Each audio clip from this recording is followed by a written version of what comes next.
I will support the bill. I call the Honourable Member Paul Goldsmith. Mr Chair, reading Tony Blair's autobiography some time back, I was struck by his observation about politics. When you decide, you divide. And I'm conscious of the grave responsibility that's on the House this evening. So I've certainly struggled with this bill and given it a great deal of thought, because it lies in the territory between two of my core political philosophies. My conservative instincts, on one hand, lead me to respect traditions and the wisdom of centuries. Marriage has traditionally been conceived as between a man and a woman, and the British and Christian traditions for centuries has been between one single man and one single woman. And that's only been the case because it's made perfectly good sense. And institutions and ideas change over time, but the conservative in me makes me hesitate before changing something that has served society well for so long. And I certainly understand and respect the strength of feeling of many New Zealanders who feel that we should keep things the way they are. Running parallel to that, however, my guiding political belief is my commitment to freedom for people to live their lives in different ways with respect.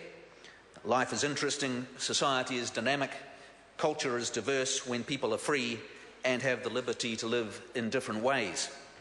25 odd years ago, we agreed that the state shouldn't outlaw homosexual acts, and very few people disagree with that now. So I can understand why some gay couples would like to have access to the institution of marriage. And people often ask, well, why do they want marriage when they can have civil unions already? The answer, of course, is that words are important, which is why people on both sides feel so strongly about it. So on balance, Mr Chair, I've decided that for me, freedom or individual conscience trumps tradition, so I am supporting this bill. My background has been that I was raised in the Christian faith in the Baptist Church, and many of my relatives and friends from that background are disappointed that I'm voting for this bill. And I understand their disappointment, but I would remind them that the Baptist Church was born out of the idea of non-conformity. That's right. The early Baptists gathered together because they disagreed with aspects of the established church and suffered terribly for their individual beliefs.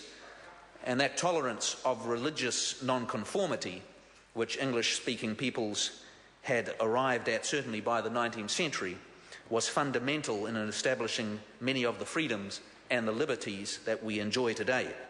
And we are so much better for it, accepting that we can all live together in a society even though we fundamentally disagree on matters that are very dear to our hearts. Many people have also raised the matter of defending the role of the family as the bedrock of society. Is this bill weakening the family? I'm not convinced that it is. I do believe that strong and responsible families are essential to a successful society, and that there is much work to do to strengthen families. But the real political battleground there, if there is indeed such a battleground in my view, is over the messages and signals that the state sends, particularly through its welfare policies. In my view, the signal that the state has sent over the past few decades through welfare policies has in many ways undermined the family, and dealing with that is far more important than whether gay couples can call themselves married or not, in my view. Turning back to the bill, like many of my national colleagues, I needed first to be reassured that freedom of religion would be maintained, so that no marriage celebrant would be forced to marry gay couples against their will. Those assurances were given, and an amendment to the bill strengthened protection for marriage celebrants.